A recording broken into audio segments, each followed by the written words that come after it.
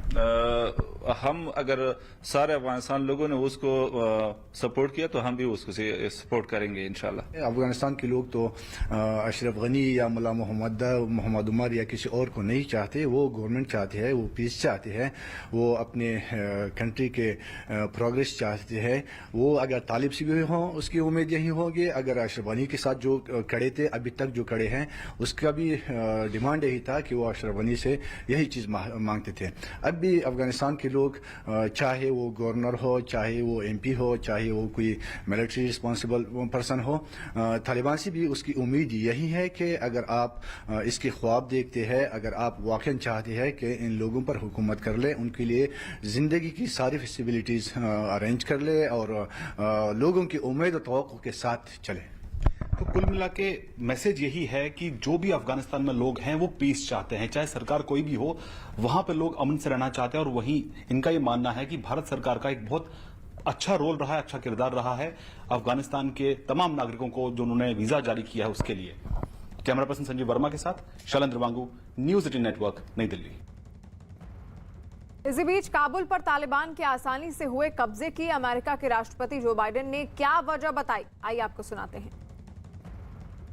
When you had the government of Afghanistan, the leader of that government getting in a plane and taking off and going to another country, when you saw the significant collapse of the Afghan troops we had trained, up to 300,000 of them, just leaving their equipment and taking off, that was,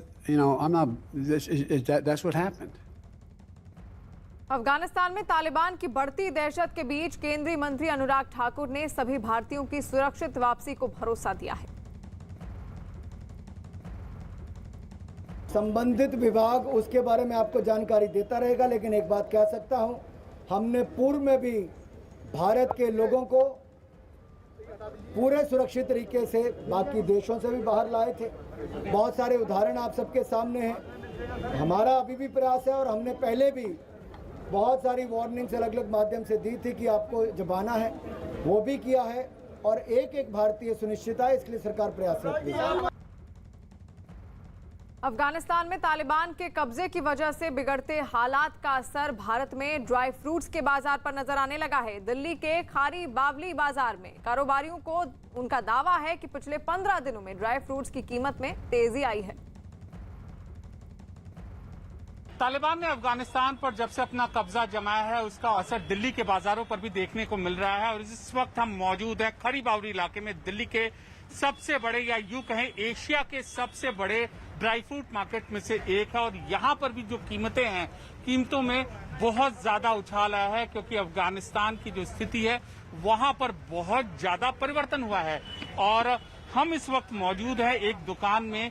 किस तरीके से भारत की दुकानें, भारत में कारोबार प्रभावित हो रहा है, हम इस पूरे पहलू को आपको दिखाने की कोशिश करेंगे। हम इस वक्त मौजूद हैं दिल्ली के खरी बावली में और एक दुकानदार से हम मौजूद हैं, हम इनसे बात करते हैं। भैया जी, ये बताइए कि पिछले 15 दिनों में किस तरीके से रेट, किन किन चीजों के रेट्स में परिवर्तन हुआ है जो कि अफगानिस्तान से आती थी? जो अफगानिस्तान की आइटम है उसमें सब, जैसे बादाम है, बादाम में 400 रुपये किलो। सारी जो टोटल आइटम है कम से कम 15-20% का फर्क पड़ा है। और आज की तो लेटेस्ट न्यूज़ है कि अफगानिस्तान ने, तालिबान ने इंपोर्ट एक्सपोर्ट बंद कर दिया इंडिया से। ये बताइए हमें, प्रोडक्ट बाय प्रोडक्ट हमें समझाइए कि किस प्रोडक्ट में कितना बदलाव आया है, वन बाय वन। पहला प्रोडक्ट बताइए। पहला प्रोडक्ट है एक बादाम होता है गुरबंदी। गुरबंदी गिरी दिखाओ जी। ये बादाम है 680 का पर किलो हम परचेज करते थे। आज की डेट में हम इसको 1150 रुपये परचेज कर रहे हैं।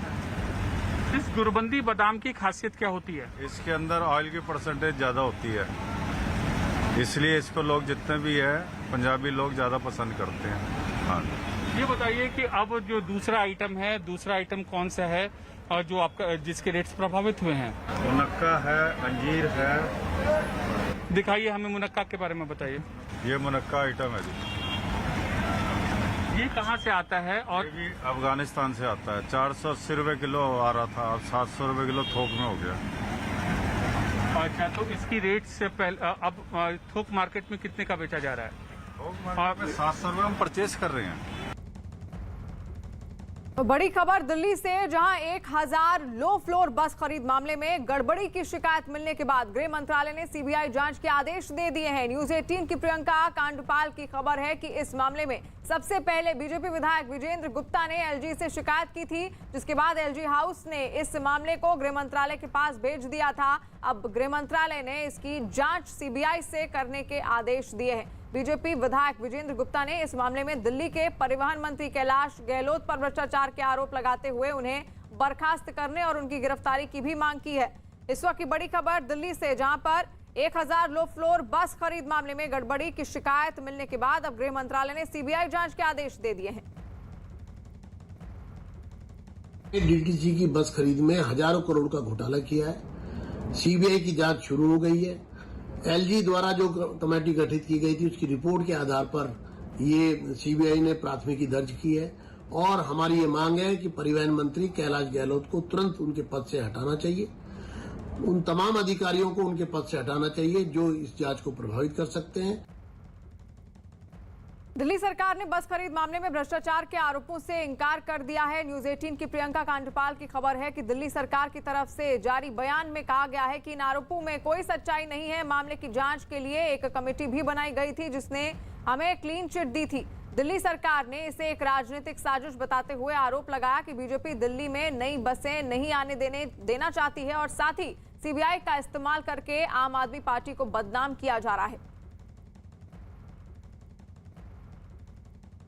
पहले भी एमएचए ने शुंगलू कमेटी बनाई थी जिसके अंदर करीब 450 फाइलें दिल्ली सरकार की उन्होंने इन्वेस्टिगेट की थी और उसमें भी उन्हें कुछ मिला नहीं था।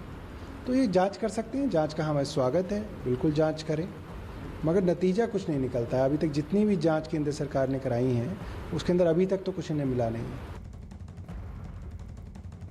और प्रियंका कांडपाल हमारे साथ जुड़ गई हैं। प्रियंका, क्या है पूरा मामला, एक बार विस्तार से बताइए और क्या गड़बड़ी देखी गई? जी बिल्कुल, 1000 लो फ्लोर बसेस का प्रोक्योरमेंट किया था दिल्ली सरकार ने, और इसी को लेकर जुलाई में विजेंद्र गुप्ता ने एलजी हाउस में जाकर ये कंप्लेंट दर्ज की थी कि इसकी खरीद फरोख्त और साथ ही मेंटेनेंस में कुछ गड़बड़ी है। और यही डिमांड जो है वो कांग्रेस की तरफ से भी एलजी हाउस में की गई थी। एक कमेटी बनाई गई थी, तो 2 मामले क्योंकि इस बस के साथ जुड़े हुए थे, एक खरीद फरोख्त का मामला था, दूसरा मेंटेनेंस का मामला था। खरीद फरोख्त के मामले में एलजी की तरफ से क्लीन चिट दी गई कि खरीद फरोख्त में किस तरीके का कोई घोटाला नहीं हुआ है, लेकिन दूसरा जो मेंटेनेंस का मामला था उसको लेकर 3 मेंबर्स की मीटिंग बनाई गई, एक कमेटी बनाई गई, और उन कमेटी के रिजल्ट्स के आधार पर एमएचए ने जो है वो सीबीआई इंक्वायरी के लिए इस मामले को भेज दिया है। असल में मामला मेंटेनेंस से जुड़ा है कि जितनी खरीद बसों की है उससे ज्यादा पैसा जो 3 साल का मेंटेनेंस के लिए बजट पास कर रही थी दिल्ली सरकार, तो ऐसे में सीधा आरोप था बीजेपी और कांग्रेस का कि जितने की बसें नहीं है उससे ज्यादा मेंटेनेंस चार्जेस कैसे दे सकती है दिल्ली सरकार। तो इन्हीं मामलों पर फिलहाल जो इंक्वायरी है अब वो सीबीआई करेगी। आम आदमी पार्टी का साफ तौर पर कहना है कि एलजी की तरफ से इनको क्लीन चिट दे दी गई थी पहले, इस मामले को राजनीति से प्रेरित होकर किया जा रहा है। बिल्कुल, और यहाँ पे आपको बता दें कि 1000 लो फ्लोर बस खरीद मामले में गड़बड़ी की शिकायत मिलने के बाद अब गृह मंत्रालय ने सीबीआई जांच के आदेश दे दिए हैं।